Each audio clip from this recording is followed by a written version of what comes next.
La That Girl, c'est cette femme qui a confiance en elle. Elle sait où elle va, elle sait qui elle est. C'est le personnage principal de sa vie et de la vie des autres aussi. Elle se réveille à 5h du matin, fait du sport tous les jours, médite et fait du journaling de gratitude tous les soirs. Et surtout, elle est positive. Des conseils pour être plus productive, plus épanouie, qu'elle applique à la lettre et qu'elle te recommande vivement. Obviously moisturizing your body every night. Eh bien, sache que tous ces conseils sont nuls.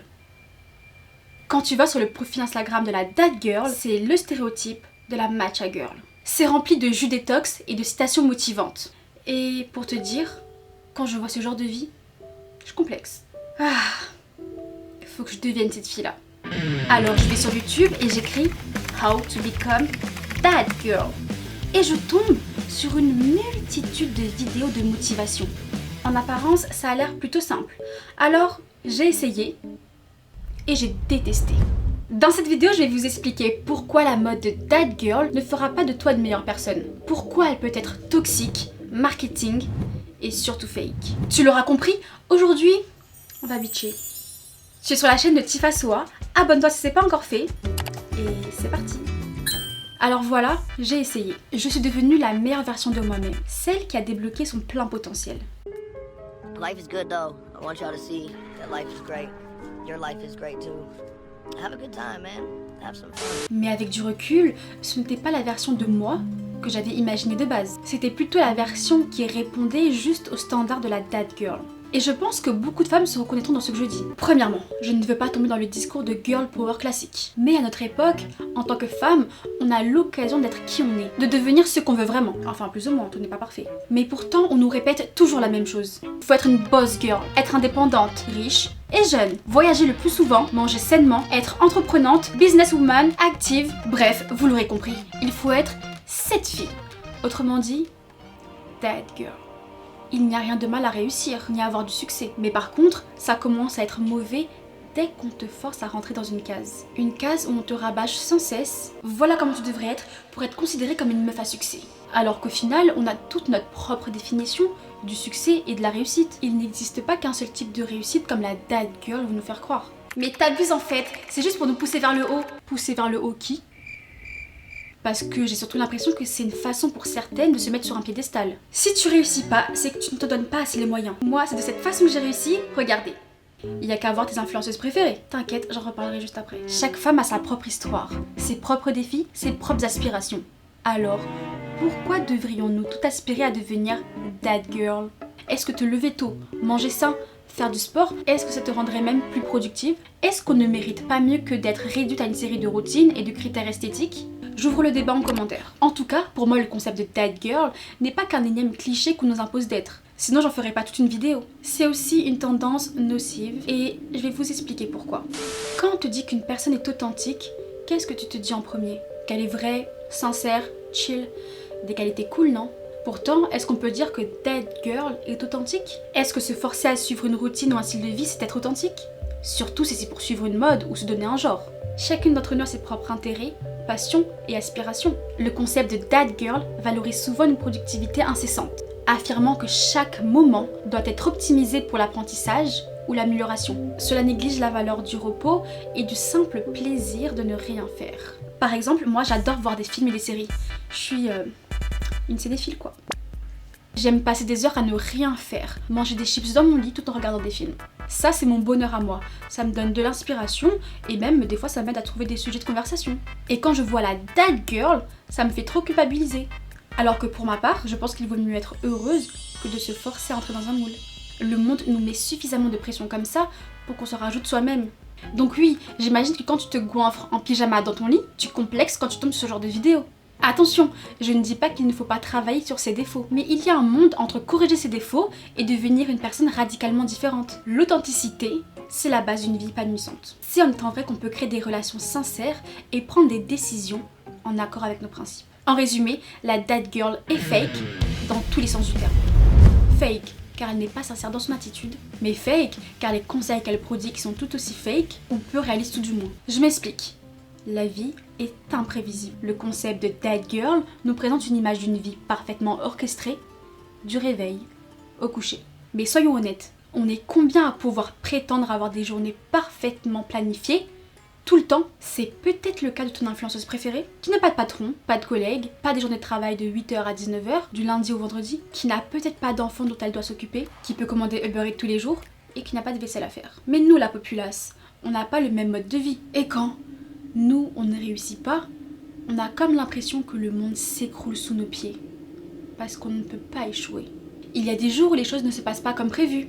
Et c'est normal. T'auras beau suivre tous ces conseils pour être productive, ça ne te garantira pas d'échouer à un examen. Mais ce que je veux dire, c'est que t'auras beau travailler la forme tant que tu veux, écrire dans de beaux carnets, planifier ta semaine dans un agenda. C'est du temps et de l'énergie gaspillée à ne pas faire des choses concrètes. Comme apprendre et comprendre tes cours si on reste dans le délire des examens. Donc attention à ce que ta routine ne te détourne pas de tes vrais objectifs. Attention aussi que ta routine ne devienne pas un fardeau. Si tu te crées une routine pour être plus épanouie et qu'au final tu te forces H24, ça ne sert à rien. Qui n'a jamais voulu sauter une séance de sport pour rester au lit un peu plus longtemps? Ou de manger une glace au lieu d'un smoothie vert? Je ne dis pas qu'il faut se laisser aller, mais accordez-vous un peu plus de souplesse. La vie est faite de petits plaisirs et parfois il est bon de s'accorder une pause. Se forcer à suivre une routine rigide peut nous déconnecter de nos véritables besoins et désirs. Et tout ça pourquoi? Pour montrer à Instagram qu'on est debout à 7h? Qu'on est à la salle? D'ailleurs, est-ce que ton influenceuse préférée sort vraiment du lit tous les jours à 7h? Ou bien seulement quand elle le montre en story? Encore une fois, je ne fais pas la promotion du laisser aller, mais comme tout dans la vie, il faut trouver le juste milieu. Commence déjà par monter une marche, puis 2, puis 3. Et arrête-toi là où tu penses que tu es le mieux, et pas là où on t'a dit que tu serais le mieux. Bref, ne te mets pas la pression, parce que ta vie n'aurait aucun sens si tu te forçais à écrire tous les jours dans ton journal de gratitude, alors que tu n'y trouves aucun intérêt. Car oui, au final, là où la dad girl est le plus toxique, c'est dans le fait qu'elle crée une pression sociale énorme.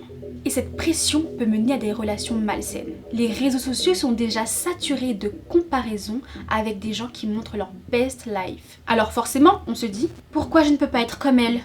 Pourquoi ma vie semble si désordonnée à côté de la sienne? Et ça peut parfois briser notre estime de nous-mêmes.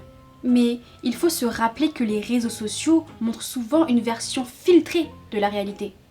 Comme je te le disais tout à l'heure, est-ce que tu es sûre que ton influenceuse préférée va à la salle tous les jours? Qu'elle se lève à 7h tous les jours? Qu'elle boit son thé tous les jours? Souvent c'est pour prouver. Et quand tu as besoin de prouver, c'est que la réalité est parfois tout autre. Par exemple, qui s'habille en Gucci? Elon Musk? Ou bien les gens qui veulent nous faire croire qu'ils ont de l'argent? Alors, et en parlant d'Elon Musk, est-ce qu'il boit du matcha tous les jours à 7h même?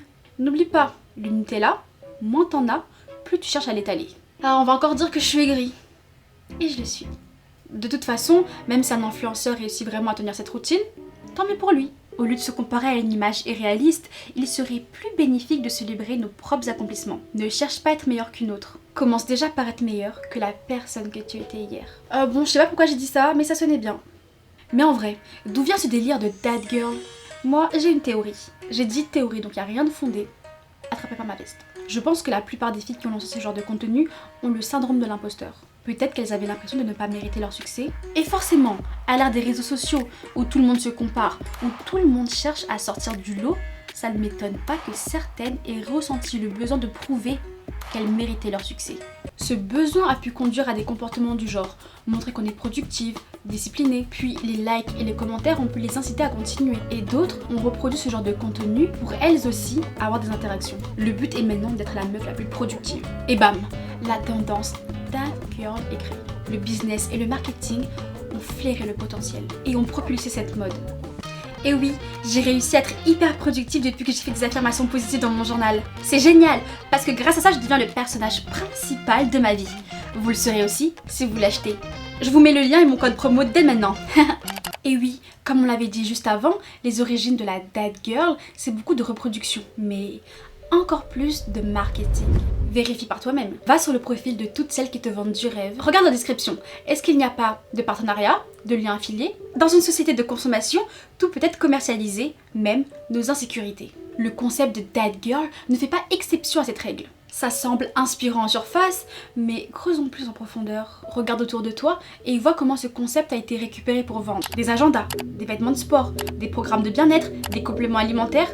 Tous ces produits sont présentés comme des must-have pour être dad girl. Avons-nous réellement besoin de tout ça pour être la meilleure version de nous-mêmes? Se réveiller tôt et ensuite aller faire une séance de pilates.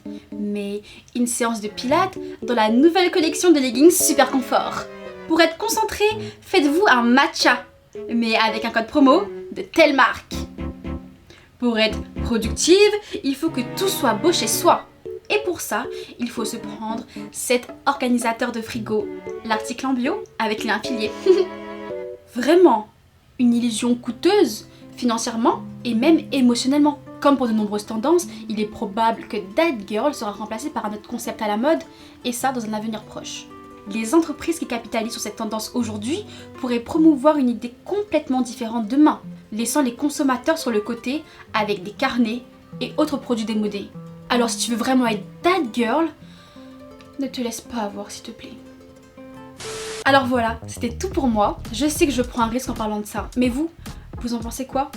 Dites-le moi en commentaire. Je suis pas la seule que cette tendance agace quand même, non? Alors bien sûr, vous allez dire que je critique et que je donne pas de solution derrière. Eh bien, pour ne pas vous laisser les mains vides, je vous recommande cette vidéo que j'ai faite. Dedans, je vous fournis 5 conseils pour vraiment glower. Ce n'est pas des phrases clichés toutes faites. Et bien sûr, ce n'est pas la vérité absolue non plus. Ouais, j'ai bien dit détestable. Mais vous pouvez les voir comme des pistes potentielles pour vous améliorer. Alors, on se retrouve tout de suite dans cette vidéo ou à la semaine prochaine pour une toute nouvelle vidéo. Bye!